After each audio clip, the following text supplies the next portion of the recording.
어머니, 평당 1,000원도 안 하는 이딴 똥땅이 유산이라고요?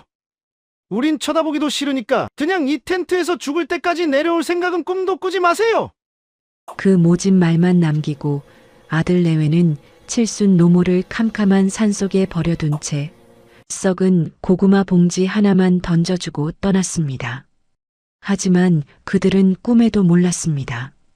할머니의 안주머니에는 아들이 상상조차 못할 엄청난 비밀이 숨겨져 있었다는 것을요. 그리고 산을 내려온 지 정확히 10분 뒤 아들의 휴대폰으로 다급한 전화 한 통이 걸려왔습니다.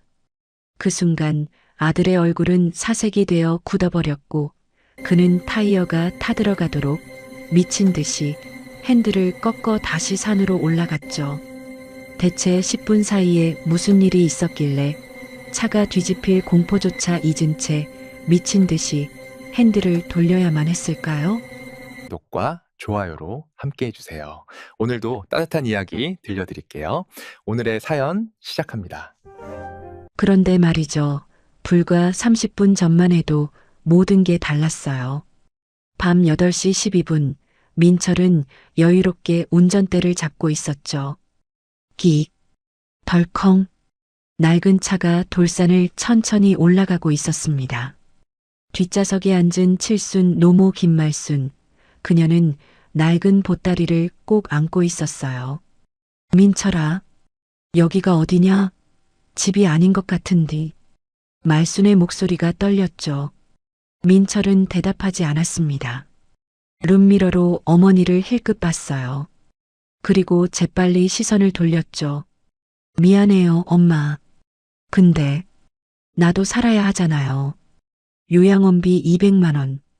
그거 낼 돈이 어딨어요. 조수석의 지은이 코를 막으며 투덜거렸습니다. 아, 냄새나. 빨리 끝내요. 나 여기 1분도 더 못 있어. 그녀의 목소리에는 혐오가 가득했어요. 기익. 차가 공터에 멈춰섰죠. 사방은 어둠이었습니다. 달빛조차 없었어요. 칼바람만이 쌩쌩 불어댔죠. 민철이 트렁크를 열었습니다. 쿵, 탁. 곰팡이 핀 텐트와 유통기한 지난 라면 박스를 바닥에 던졌어요. 말순이 힘겹게 차에서 내렸습니다. 휙. 칼바람이 불었어요. 말순의 앙상한 몸이 휘청거렸죠. 춥구나. 민철아, 여기서 며칠이나 있어야 하냐? 곧 모시러 올게요, 어머니. 텐트 안에 들어가 계세요.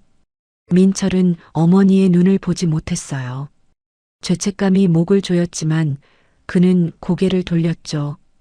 민철아, 이 땅은 네 아버지가 소 팔아서 산 땅이다. 너 장가 보낸다고. 절대 팔면 안 된다. 말순의 목소리가 애절했죠. 하지만 민철의 반응은 냉담했습니다. 아이, 그만해요. 평당 1,000원짜리 돌산을 누가 사요. 듣기 싫으니까 그만해요. 하지만 민철에게는 그저 구질구질한 노인의 집착으로 보일 뿐이었죠. 여보, 뭐해요? 빨리 가요. 꼴도 보기 싫어. 지은이 민철의 팔을 잡아당겼습니다. 민철은 쫓기듯 운전석에 올랐어요. 부웅. 시동을 걸고 엑셀을 밟자 차는 흙먼지를 뒤집어 씌우며 맹렬하게 산을 내려갔죠. 룸미러 속 어둠 속에 덩그러니 남겨진 어머니의 모습이 점점 작아졌습니다. 점처럼 작아지다가 이내 사라졌어요. 그것이 마지막이었죠. 산을 내려와 국도에 진입하자마자 차 안의 공기가 순식간에 바뀌었습니다. 죄책감은 1분도 가지 않았어요. 지은이 등받이에 몸을 기대며 긴 한숨을 내쉬었죠. 그 숨결엔 지독한 해방감이 묻어 있었습니다. 하, 속이 다 시원하네. 여보, 잘했어요. 이번 달 요양원비 200만 원이면 당신 코인 빚 이자는 막을 수 있어요. 그러게. 이 땅 상속 포기각서라도 쓰게 해야 하는데. 노인네가 도장을 쥐고 안 놓으니 원. 민철이 라디오를 켰습니다. 경쾌한 발라드가 흘러나왔어요. 두 사람은 콧노래까지 흥얼거렸죠. 이제 끝났어. 드디어 자유다. 민철의 마음속에서 작은 죄책감이 스멀거렸지만 곧 합리화의 목소리가 그것을 덮어버렸어요. 어쩔 수 없었어. 빚쟁이들이 내일이면 집으로 온다고 했잖아. 요양원비까지 낼 여유는 없어. 엄마도 이해하실 거야. 그들은 몰랐습니다. 자신들이 버리고 온 것이 늙은 어머니가 아니라 자신들의 인생을 송두리째 바꿀 거대한 행운이었다는 것을요. 그때였어요. 띠리리리링. 휴대폰이 울렸습니다. 화면에 뜬 이름 기획부동산 김 소장이었어요. 아, 왜요? 그 똥땅 안 팔린다니까. 야, 박민철. 지금 똥값이 문제야? 뉴스 안 봤어? 대박 났어. 네가 인생 폈다고. 방금 국토부 속보 떴잖아. 어머니 명의로 된 그 야산. 거기가 신도시 환승센터 부지로 확정됐다고. 보상금만 500억이야. 500억? 뭐라고요? 500억? 그 돌산이요? 그래. 지금 태산건설 회장님이 헬기 타고 직접 그 산으로 가고 있어. 현장에서 땅 상태 보고 바로 계약하신대. 너 어디야? 집이야? 빨리 어머니 모시고 그 산으로 튀어와. 회장님 기다리게 하면 안 돼. 여보, 회장님이 그 산으로 간대. 우리 어머님 거기에 버리고 왔잖아. 아, 안 돼. 회장이 먼저 도착하면 끝장이야. 엄마가 우리 버리고 갔다고 말하면 500억 날아간다고. 빨리 차 돌려. 가서 캠핑 온 척해야 돼. 빨리. 전화가 끊어졌습니다. 차 안이 진공처럼 조용해졌어요. 민철과 지은이 서로를 봤습니다. 두 사람의 눈동자에 같은 감정이 타오르고 있었어요. 500억? 지은이 중얼거렸죠. 그녀의 손이 부들부들 떨리기 시작했습니다. 여보, 방금 엄마가 500억을 가지고 있다고. 민철의 뇌가 미친 듯이 돌아갔어요. 10분 전에 버렸다. 지금 돌아가면 20분? 아니, 빨리 달리면 15분이면 돼. 헬기보다 빨리만 가면. 그런데 문제가 있었죠. 엄마가 날 용서할까? 방금 산속에 버리고 왔는데 계약서에 도장 찍어줄까? 그 순간 차 안의 공기가 변했습니다. 지은이 민철의 멱살을 잡았어요. 차 돌려. 지금 당장. 하지만 엄마가 우릴. 닥쳐. 500억이라고. 5천만 원 빚 때문에 내일 죽을 판인데 500억이 왔다고. 안 가고 뭐해? 지은의 눈이 미쳐 있었습니다. 민철도 마찬가지였어요. 기익. 핸들을 거칠게 꺾었습니다. 불법 유턴이었죠. 타이어에서 타는 냄새와 함께 하얀 연기가 피어올랐어요. 기익. 엄마, 기다려. 내가 간다. 도장 찍지 마. 차가 비명을 지르며 다시 산길로 향했습니다. 밤 8시 44분이었어요. 민철의 발이 엑셀을 지시겼죠. 속도계 바늘이 시속 130, 140, 150으로 치솟았습니다. 차체가 비명을 질렀어요. 더 빨리, 더. 지은이 소리쳤죠. 제발, 제발 늦지 마. 500억? 그 돈만 있으면 빚을 갚을 수 있어. 다시 떵떵거리며 살 수 있어. 제발. 민철의 머릿속은 온통 500억 뿐이었습니다. 밤 8시 47분. 두두두두두. 헬기 소리가 들렸어요. 하늘을 보니 거대한 서치라이트가 산 중턱을 비추고 있었죠. 칠흑 같던 어둠이 대낮처럼 밝아졌습니다. 헬기다. 벌써 왔어. 지은이 비명을 질렀어요. 안 돼. 500억 뺏기면 안 돼. 민철은 이를 악물었죠.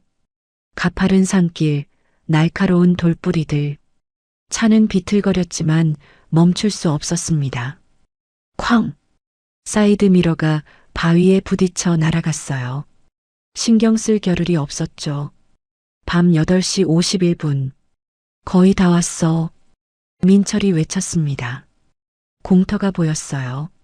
그리고 민철의 심장이 멎었습니다. 수십 명의 양복 입은 사내들이 병풍처럼 서 있었어요. 한복판에는 태산건설 로고가 박힌 점퍼를 입은 중년 남자가 무릎을 꿇고 있었죠. 말순의 흑투성이 손을 두 손으로 받들고 있었습니다. 어르신, 저희 연락을 계속 피하셔서 얼마나 애가 탔는지 모릅니다. 나라의 발전을 위한 큰 결심, 정말 감사합니다. 전무의 손에는 두툼한 계약서가 들려 있었어요. 그 위로 말순이 품에서 꺼낸 낡은 도장이 천천히 내려오고 있었죠. 도장 밑면에는 이미 새빨간 인주가 묻어 있었습니다. 종이에 닿기만 하면 모든 것이 끝나는 상황이었어요. 안 돼. 엄마. 민철이 차 문을 박차고 뛰쳐나왔습니다. 탁! 구두가 벗겨지는 줄도 모르고 흙바닥을 기어갔어요. 그 도장 찍지 마. 제발. 엄마, 아들이 왔어. 민철이 왔다고.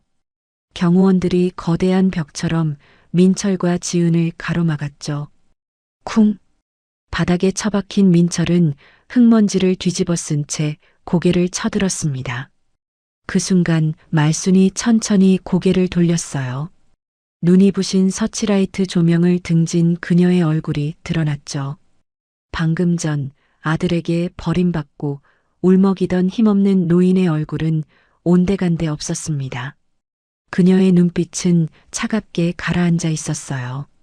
입가에는 알 수 없는 묘한 미소가 서려 있었죠. 민철의 등골이 오싹해졌습니다. 저 표정은 뭐지?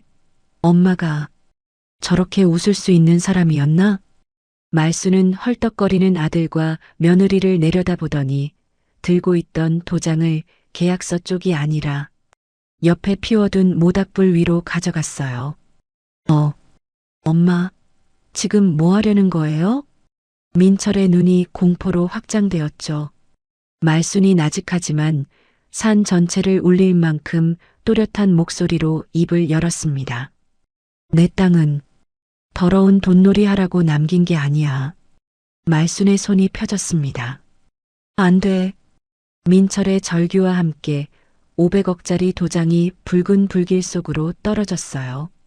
화르륵. 불꽃이 도장을 집어삼키며 맹렬하게 타올랐습니다. 히. 네. 내 500억이.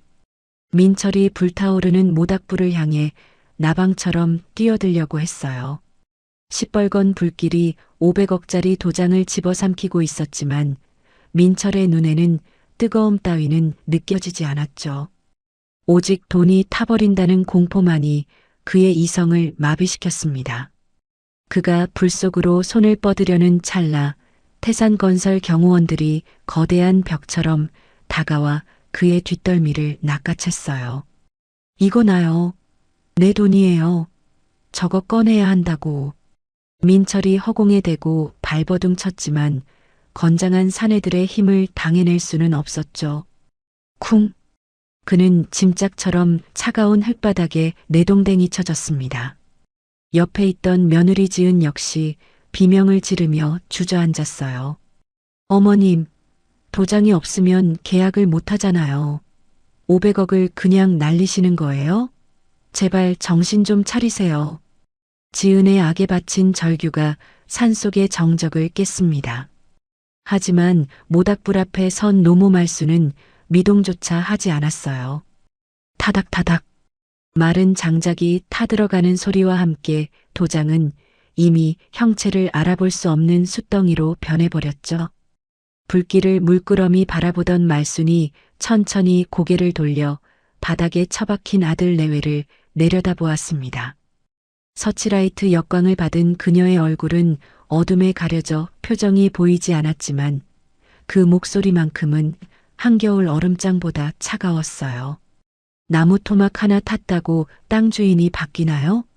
도장은 다시 파면 그만이에요. 그 한마디에 민철의 고개가 번쩍 들렸습니다. 멍해 있던 지은의 눈동자에도 다시 탐욕스러운 생기가 돌기 시작했어요. 맞습니다. 인감도장은 동사무소에 가서 다시 등록하면 그만이었죠. 땅 주인은 여전히 김말순이었고 그녀는 아직 살아 있었습니다. 절망이 순식간에 희망으로 바뀌는 찰나 말순이 옆에 서 있던 태산건설 전무에게 고개를 끄덕였어요.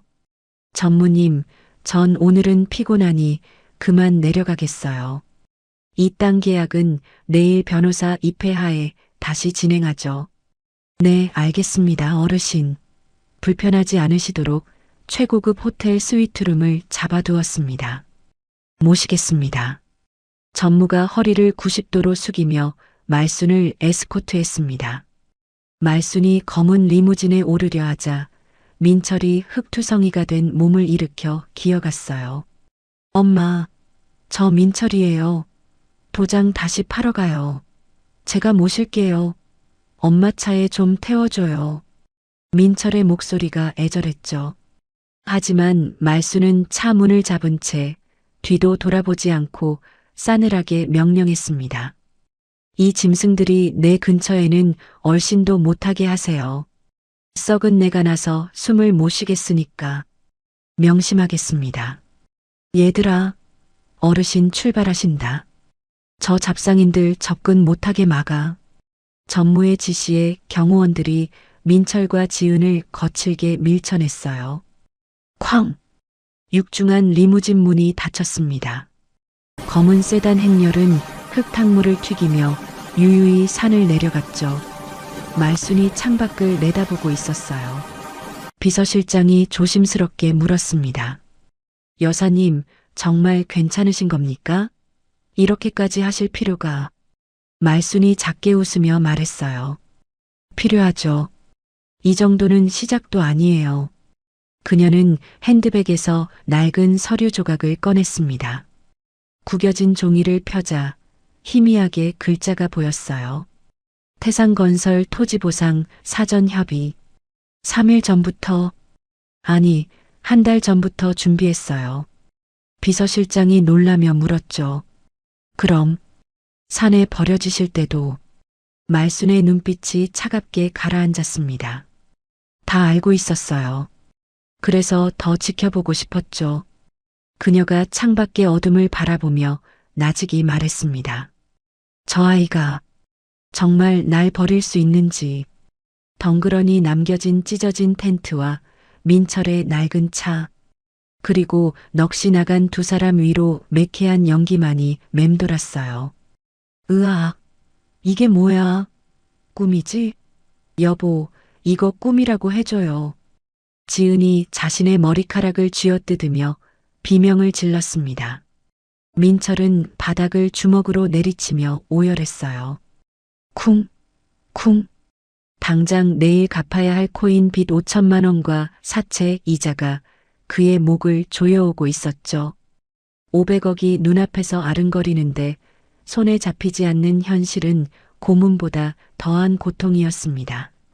500억? 500억이 내 거였는데. 왜? 민철의 머릿속이 하얗게 타버렸어요. 그들은 아직 몰랐습니다. 도장이 불탄 것은 끝이 아니라 말순이 준비한 더 잔혹하고 철저한 참교육의 시작일 뿐이라는 것을요.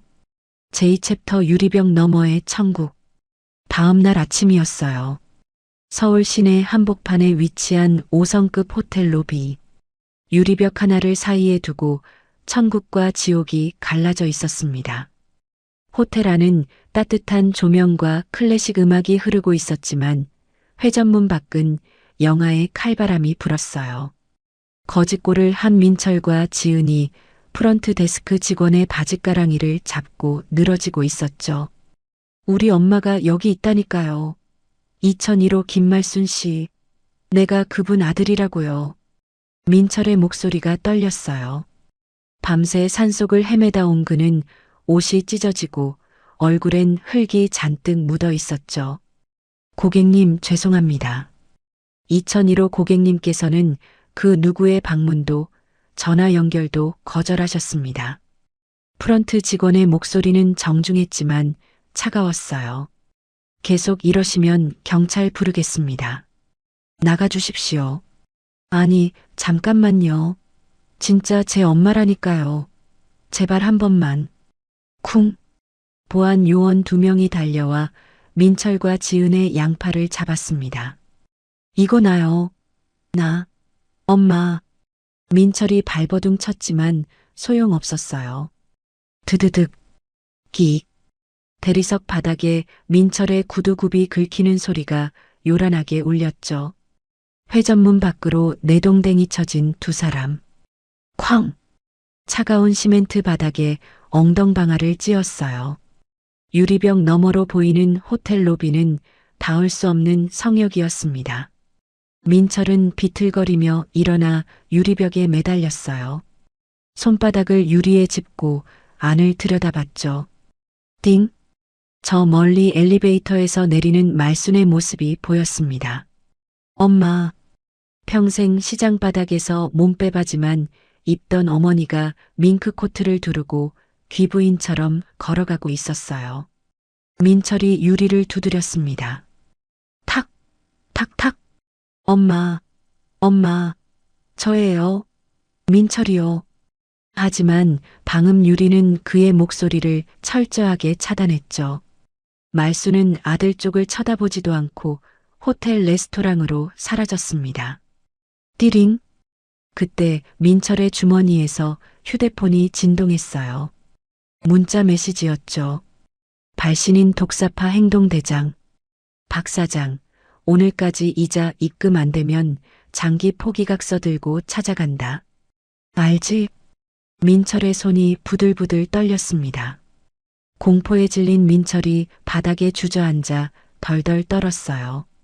여보, 우리 이제 끝났어요. 엄마가 우릴 버렸어. 500억이고 뭐고 우린 끝이에요. 민철의 목소리가 죽어갔죠. 그런데 그때였습니다. 멍하니 바닥을 보던 지은의 눈이 번쩍 뜨였어요. 그녀가 민철의 멱살을 잡고 흔들었습니다. 정신 차려요. 울고 있을 때예요? 방법이 있어요. 아직 안 끝났다고요. 뭐, 엄마가 만나주지도 않는데 무슨 방법이 있어요? 지은의 입가에 비릿한 미소가 번졌죠. 벼랑 끝에 몰린 쥐가 고양이를 무는 법. 그녀의 머릿속에서 악마의 계획이 완성되고 있었습니다. 치매요. 어머님 치매잖아요. 네. 민철이 어리둥절한 표정으로 지은을 봤어요. 어젯밤에 도장 불태운 거, 그리고 우리 못 알아보는 척하는 거, 그거 다 치매 증상이라고 우기면 돼요. 지은의 목소리가 점점 빨라졌죠.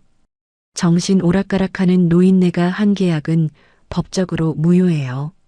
우리가 법적 후견인이 되면 그 500억 다 우리가 관리할 수 있어요. 민철의 눈동자가 흔들렸습니다. 어머니를 정신병자로 몰아서라도 돈을 차지하겠다는 패륜적인 발상이었죠. 하지만 빚독촉 문자에 시달리던 민철에게 그것은 썩은 동아줄이라도 잡고 싶은 유일한 희망이었어요. 그래요. 엄마가 제정신일 리가 없어요. 날 버릴 리가 없잖아요. 다 치매 때문이에요. 내가 엄마를 보호해야 해요. 민철은 스스로를 세뇌하며 고개를 끄덕였습니다. 탐욕이 다시 한번 그들의 눈을 멀게 하고 있었죠. 하지만 민철과 지은이 향할 수 있는 곳은 집이 아니었어요. 그들의 아파트 현관 앞에는 이미 붉은색 스프레이로 돈 갚아 죽인다라는 섬뜩한 글씨가 도배되어 있었고 덩치 큰 사내들이 진을 치고 있었거든요. 한겨울에 칼바람이 몰아치는 새벽 2사람이 숨어든 곳은 한강 다리 밑에 버려진 공중화 장실이었습니다. 휘익 깨진 창문 틈으로 살을 애는 강풍이 들어왔어요. 바닥에는 오물이 뒹굴고 있었죠. 명품 정장을 입고 떵떵거리던 박민철 사장과 사모님은 이제 쥐새끼보다 못한 몰골로 변기 옆에 웅크리고 있었습니다. 여보, 나 배고파요. 너무 추워요. 지은이 입술이 파랗게 질린 채 덜덜 떨며 말했어요. 우리 그냥 경찰서 갈까요? 감옥이 여기보단 나을 것 같아요. 민철은 아내의 입을 틀어막았습니다. 미쳤어요? 경찰서 가면 사체 쓴 거 다 들통나요. 그럼 우린 끝이에요. 내일 아침까지만 버티면 돼요. 민철은 스스로도 믿지 않는 희망을 중얼거렸죠. 엄마가 마음을 돌리실 거야. 그럼 다시 그때였습니다. 쿵, 쿵, 쿵. 누군가 화장실 철문을 둔탁한 흉기로 내려치는 소리가 났어요. 두 사람의 심장이 멎는 듯 했죠. 박민철 씨, 거기 있는 거 다 아는데요. 문 열지? 셋셀 때까지 안 나오면 용접기로 문 찢어버린다. 낮고 굵은 목소리였어요. 악명 높은 사채업자 독사파의 행동대장이었죠.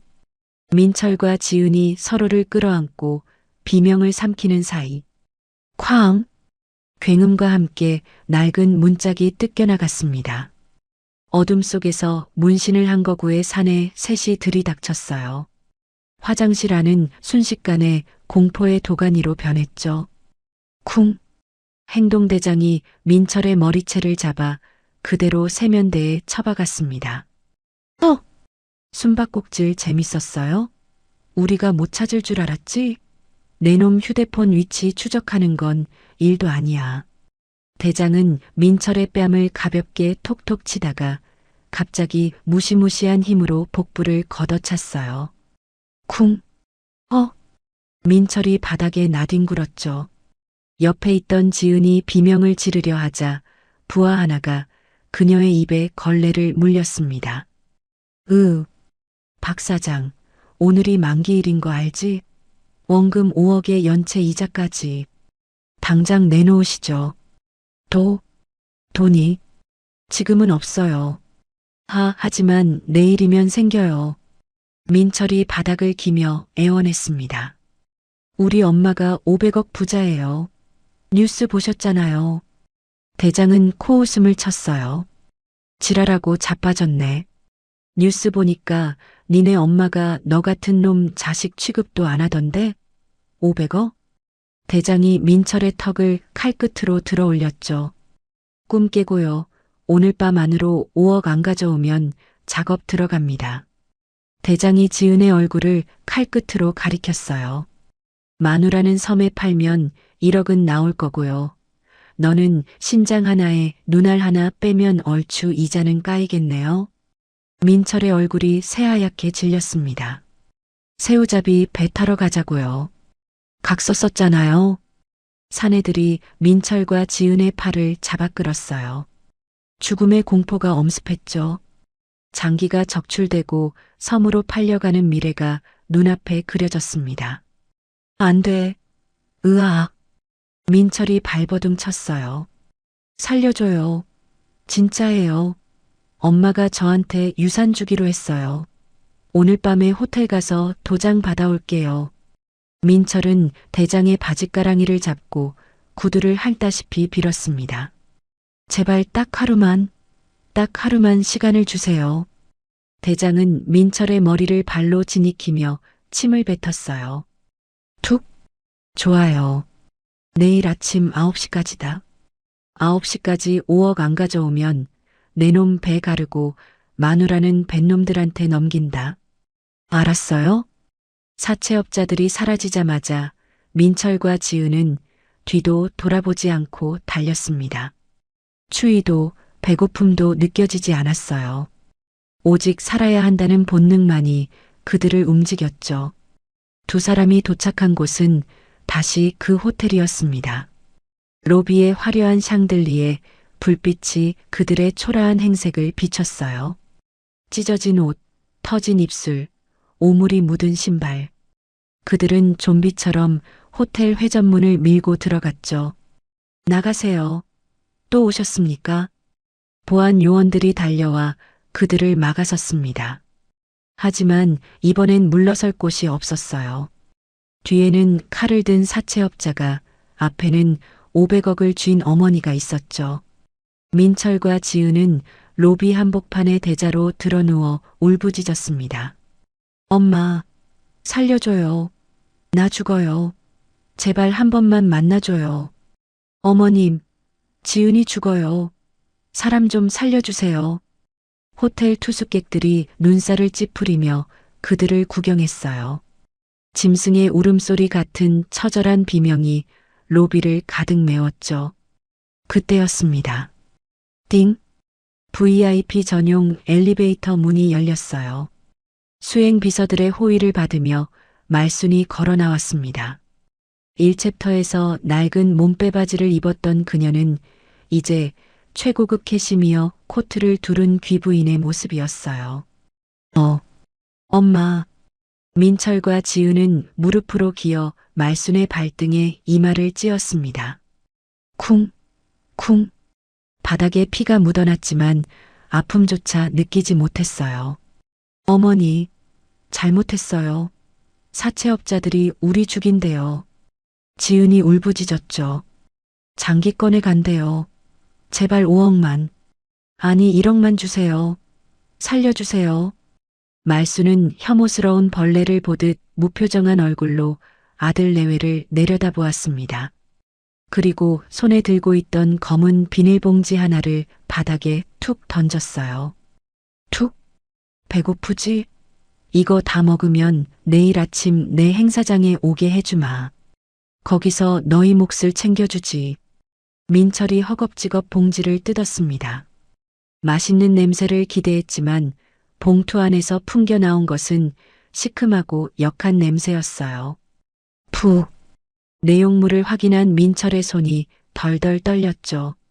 그 안에는 하얗게 곰팡이가 핀 생고구마 2개와 흙탕물에 젖어 퉁퉁 불어터진 초코파이, 그리고 뜯다 만 생수병이 들어 있었습니다. 3일 전 그들이 산속에 어머니를 버릴 때 이거면 충분하다며 던져주고 갔던 바로 그 쓰레기들이었어요. 말수는 그것들을 버리지 않고 챙겨왔던 거죠. 어머니, 이건 썩었는데요. 곰팡이가. 민철의 목소리가 떨렸습니다. 싫으냐? 이게 너희가 나한테 차려준 마지막 밥상 아니더냐? 말순의 목소리는 차가웠어요. 나는 너희가 준 걸 돌려주는 것뿐이다. 싫으면 말고 사채업자들한테 가거라. 말순이 차갑게 돌아서려 했죠. 죽음의 공포가 민철의 뇌를 지배했습니다. 먹을게요. 먹으면 되잖아요.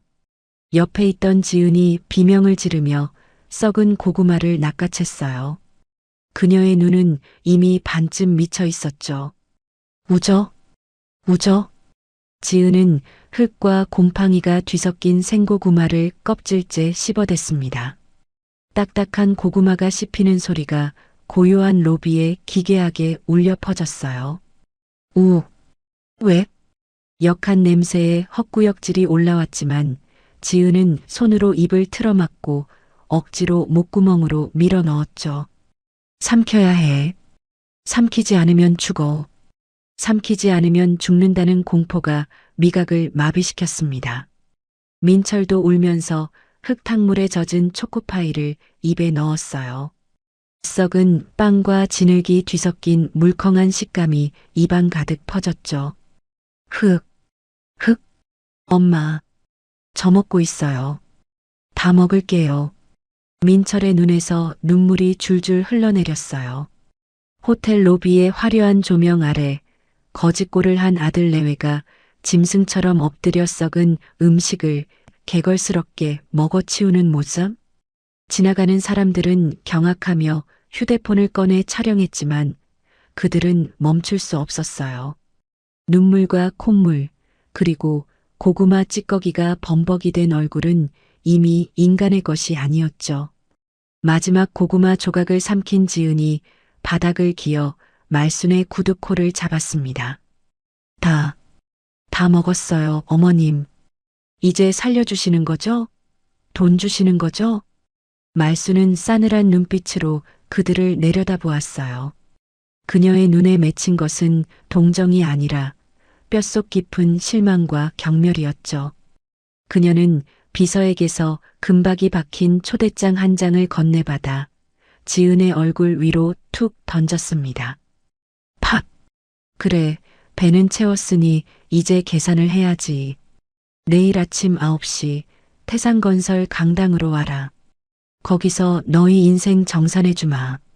말수는 뒤도 돌아보지 않고 리무진에 올랐어요. 남겨진 민철과 지은은 초대장을 보물처럼 끌어안고 오열했습니다. 고마워요. 엄마. 역시 엄마는. 민철이 흐느꼈죠. 입안 가득한 썩은 맛이 내일 닥쳐올 파멸의 전조라는 것을 그들은 꿈에도 알지 못했습니다. 3챕터 500억을 벌인 10분 마이너스 제3챕터. 다음 날 아침 9시였어요. 서울 중심 태산건설 본사 대강당. 제3기 신도시 비전 선포식 및 토지 보상금 수여식. 거대한 현수막이 펄럭이고 있었죠. 행사장은 정재계 인사들과 취재진으로 발 디딜 틈이 없었어요. 국토부 장관, 국회의원, 그리고 500억 소식을 듣고 몰려온 유튜버들까지. 찰칵, 찰칵. 카메라 플래시가 쉴 새 없이 터졌습니다. 그 화려한 인파를 뚫고 두 남녀가 들어섰어요. 민철과 지은이었죠. 어젯밤 썩은 고구마 때문에 밤새 설사에 시달린 두 사람. 얼굴은 퉁퉁 부었고 눈밑은 퀭하게 꺼져 있었어요. 급하게 빌린 양복은 몸에 맞지 않았지만 그들의 눈빛만큼은 탐욕으로 번들거렸죠. 여보, 저기요. 맨 앞줄. 지은이 떨리는 손으로 가리켰어요. VIP석에 금방 명패가 놓여 있었습니다. 아들 박민철, 며느리 최지은. 꺼봐요. 엄마가 제일 좋은 자리 주셨잖아요. 오늘 50억은 챙겨주시겠어요. 민철은 의기양양하게 웃었죠. 주변 사람들이 그들의 냄새에 코를 막았지만 두 사람 귀에는 오직 500억이라는 환청만 들렸습니다. 잠시 후 웅장한 음악과 함께 말순이 무대에 등장했어요. 화려한 한복을 입은 그녀가 꼿꼿하게 걸어 나오자 울에 같은 박수가 쏟아졌죠. 존경하는 내외 귀빈 여러분, 이 늙은이의 땅이 나라의 미래를 위해 쓰이게 되어 영광입니다. 말순의 연설이 이어지는 동안 민철과 지은은 초조하게 기다렸어요. 언제 우릴 부르지? 언제 돈을? 마침내 말순이 원고를 덮고 무대 아래를 내려다봤습니다. 그녀의 시선이 정확히 민철과 지은에게 머물렀어요. 그리고 오늘 이 영광스러운 자리에 제 아들과 며느리도 와 있습니다. 제 핏줄들입니다. 스포트라이트가 두 사람을 비췄죠. 수백 대의 카메라가 일제히 돌아왔습니다. 민철아, 지은아, 앞으로 나오렴. 너희가 받아야 할 게 있지 않니? 네, 어머니. 두 사람은 단상 위로 뛰어 올라갔어요. 심장이 터질 것 같았죠. 말수는 품에서 두툼한 흰색 봉투를 꺼냈습니다. 저 안에 수표가. 자, 바꿔라. 어제 약속한 너희 몫이다. 민철이 떨리는 손으로 봉투를 받았어요. 묵직했습니다. 열어보거라. 모두가 보는 앞에서 확인해야 뒤탈이 없지 않겠니? 민철은 설레는 마음으로 봉투를 뜯었죠. 카메라 플래시가 미친 듯이 터졌어요. 하지만 나온 건 수표가 아니었습니다. 손바닥만한 검은 USB 하나. 어머니, 이게 뭐예요? 돈은요? 그 안에 들어있다. 너희가 받을 진짜 유산이. 진행요원이 USB를 낚아채 컴퓨터에 연결했어요. 초대형 LED 스크린이 번쩍였습니다. 칠흑 속에 찍힌 블랙박스 영상. 민철의 목소리가 울려 퍼졌죠. 어머니, 차가 고장 난 것 같아요. 꼼짝 말고 계세요. 차 문 닫는 소리. 쿵. 그리고 엔진이 멀어지자 차 안 대화가 이어졌습니다. 여보, 잘했어. 드디어 혹 떼어냈네. 낄낄낄. 며칠 뒤에 발견되겠지? 우린 몰랐다고 하면 돼. 아, 속 시원하다. 이제 그 노인네 안 봐도 되네. 지은의 소름 끼치는 웃음소리가 스피커를 찢었어요. 순간 행사장이 얼어붙었습니다. 장관의 손이 멈췄고 회장의 얼굴이 흑빛으로 변했죠. 뭐야? 버렸다고? 저게 사람이야? 관객들이 입을 틀어막았어요. 경악과 분노가 장내를 뒤덮었습니다. 아, 아닙니다. 조작이에요. 민철이 손을 내저었지만 이미 그들의 일그러진 얼굴이 전국에 생중계되고 있었죠. 말순이 마이크를 잡았습니다. 목소리는 서늘했어요. 보셨습니까? 이것이 제 아들이 준 효도입니다. 장내가 숨을 죽였죠. 저는 오늘부로 이 토지 보상금 500억 전액을 국가에 기부합니다. 단 조건이 있습니다. 저 페륜아들이 내 돈에 단 1원도 손대지 못하게 법으로 막아주십시오. 그리고 말순이 천둥 같은 목소리로 외쳤어요. 저 짐승들을 존속유기죄로 이 자리에서 고발합니다. 당장 내 눈앞에서 치워주십시오. 행사장 뒤편에서 제복 입은 경찰들이 단상으로 뛰어 올라왔습니다. 박민철 씨, 최지은 씨, 당신들을 존속유기 혐의로 긴급 체포합니다. 철컥. 차가운 수갑이 민철의 손목을 조였어요. 500억이 들어올 줄 알았던 그 손목에 범죄자의 낙인이 찍히는 순간이었죠. 안 돼. 이거 나요. 엄마, 돈 주고 가요. 내 500억. 민철이 발악했지만 말수는 눈길 한 번 주지 않았어요. 그녀는 의연하게 기부 증서에 도장을 찍었습니다. 쾅! 그 소리는 아들 내외에게 내려진 사형 선고처럼 묵직하게 울려 퍼졌죠. 관중들이 물병과 슬리퍼를 던졌습니다. 퍽! 퍽! 저런 호로 자식들. 빨리 끌고 가. 화려한 스포트라이트를 받으며 500억의 주인공이 되려 했던 그들은 이제 전 국민이 지켜보는 가운데 오물을 뒤집어 쓴 범죄자가 되어 끌려 내려왔어요. 경찰들이 두 사람을 행사장 밖으로 밀어냈습니다. 로비에는 수십 대의 카메라와 유튜버들이 대기하고 있었죠. 페륜 부부 나옵니다. 찰칵, 찰칵, 찰칵. 플래시가 소나기처럼 터졌어요. 박민철 씨, 어머니를 산에 버리고 잠이 왔습니까? 500억 기부 소식 들으셨어요? 기자들의 질문이 비수처럼 꽂혔습니다. 차가운 겨울바람이 얼굴을 때리는 순간 민철의 눈에 낯익은 얼굴들이 들어왔어요. 경찰 통제선 너머 검은 양복 입은 험상궂은 사내들. 독사파 행동대장과 부하들이었죠. 대장과 눈이 마주쳤습니다. 대장은 비릿하게 웃으며 엄지손가락으로 자신의 목을 긋는 신용을 했어요. 쓱! 입모양으로 천천히 말했죠. 감옥 갔다 오면 죽는다. 힉! 민철은 공포에 질려 오줌을 지렸습니다.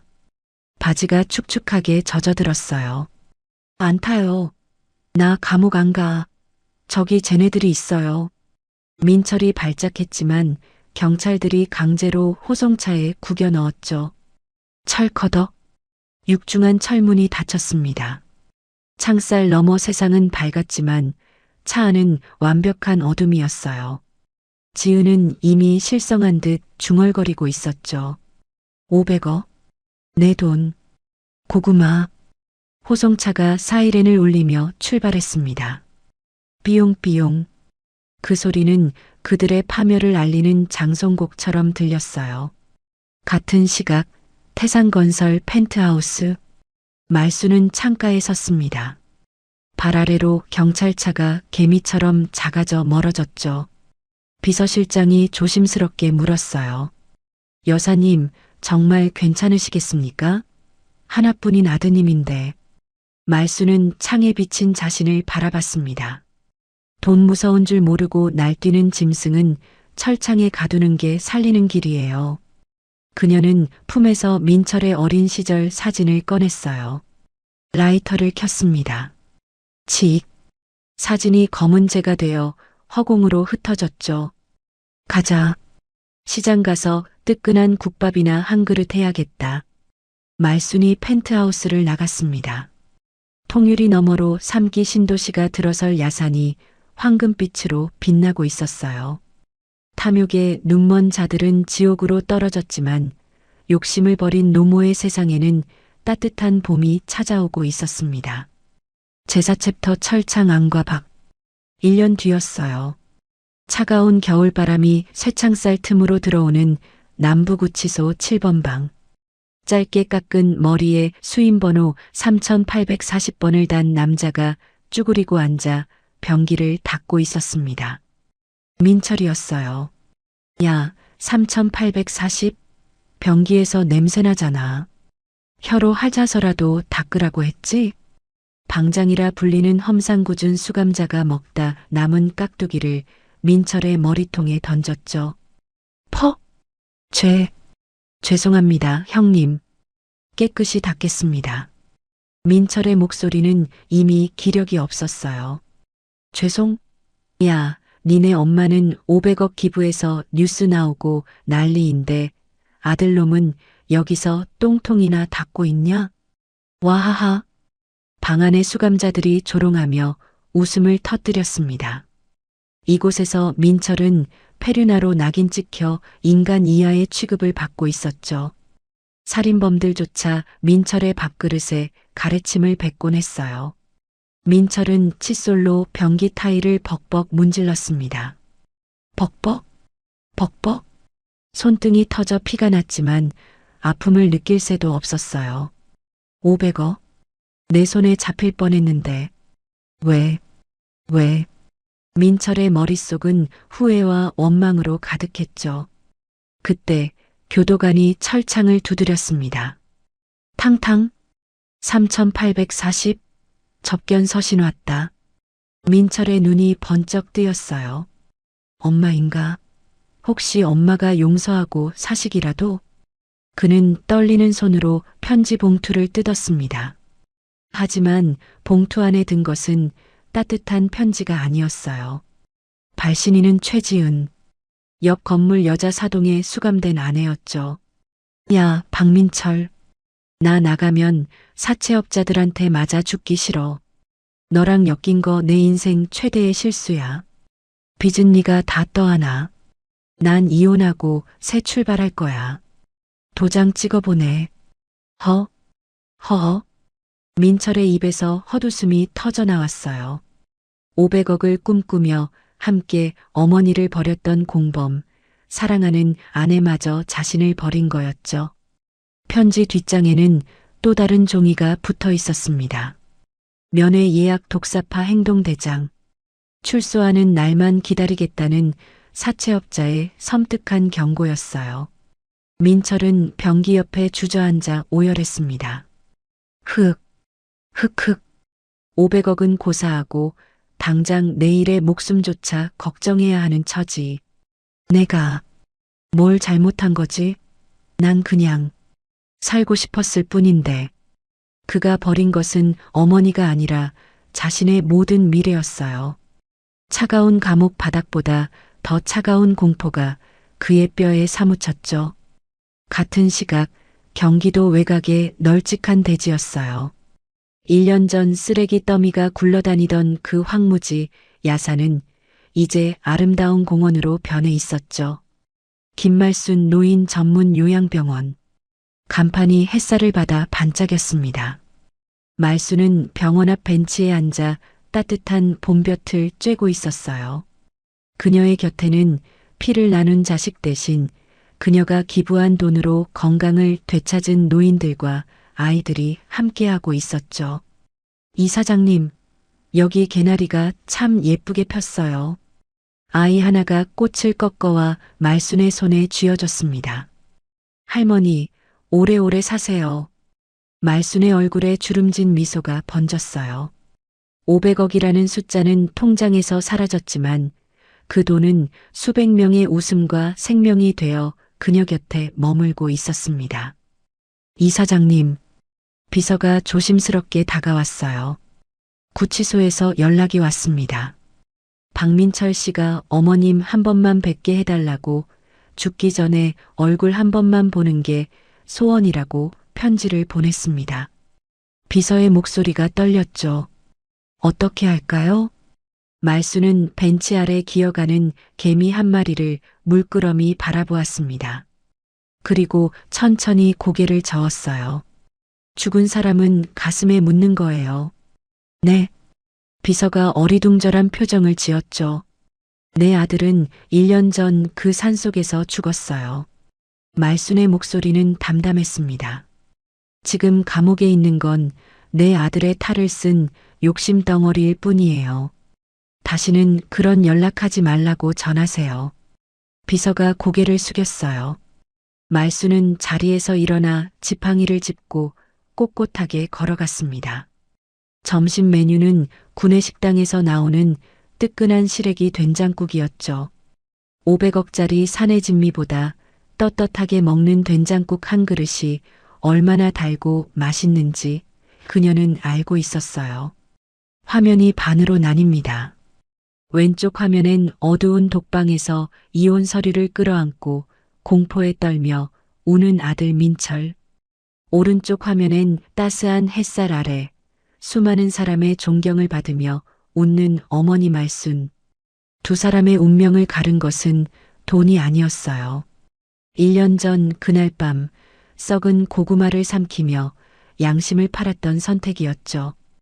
6개월 후 민철은 출소 날짜가 다가올수록 더욱 불안해졌어요.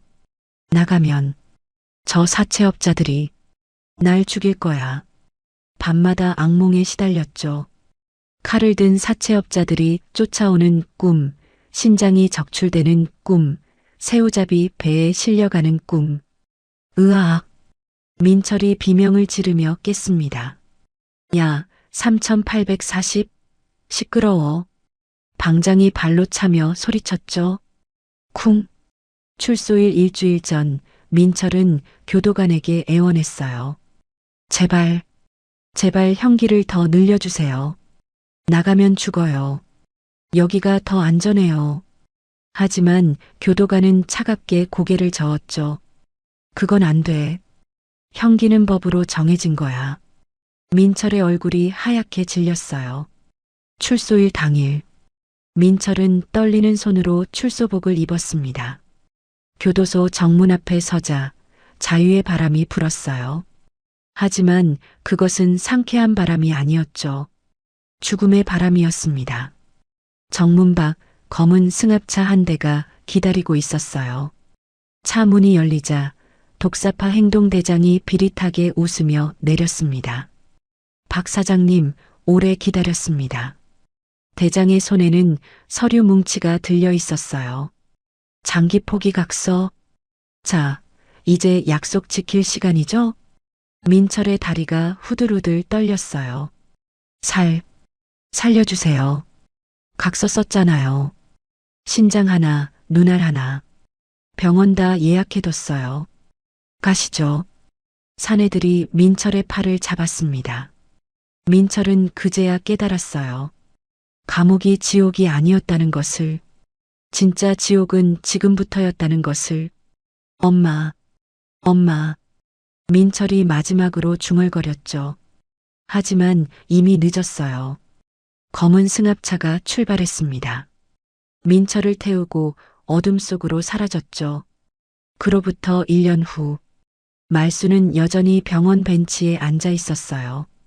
어느 날 비서가 조심스럽게 다가왔습니다. 이사장님, 박민철 씨 소식입니다. 말순이 고개를 들었죠. 출소 후 행방불명이 됐다고 합니다. 경찰이 수사 중이지만 비서는 더 이상 말을 잇지 못했어요. 말수는 아무 말도 하지 않았습니다. 그저 하늘을 올려다봤죠. 구름이 천천히 흘러가고 있었어요. 그 아이가 선택한 길이에요. 말순이 나직이 말했습니다.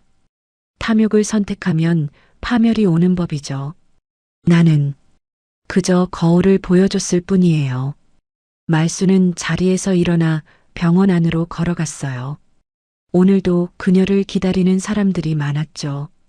치료를 기다리는 노인들, 따뜻한 밥을 기다리는 아이들. 500억은 사라졌지만 그 돈이 만든 사랑은 여전히 이곳에 살아 숨쉬고 있었습니다. 병원 입구에 세워진 커다란 돌비석. 거기에는 이렇게 새겨져 있었어요. 탐욕은 눈을 멀게 하지만 베품은 세상을 얻게 합니다.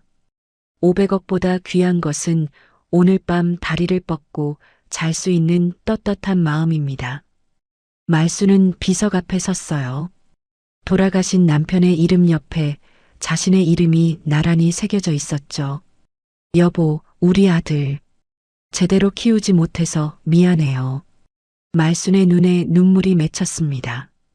하지만 마지막까지 사람답게 살다 가라고 기회를 줬어요.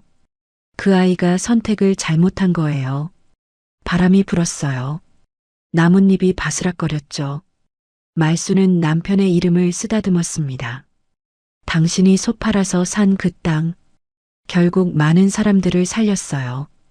당신 자랑스러워해도 돼요. 말순이 미소 지으며 돌아섰어요. 저 멀리 아이들이 뛰어노는 소리가 들렸습니다. 할머니, 같이 놀아요. 그래, 간다. 말순이 지팡이를 짚고 아이들에게 걸어갔죠. 그녀의 뒷모습은 더 이상 버림받은 노인이 아니었어요. 수백 명의 희망이 된 영웅이었습니다.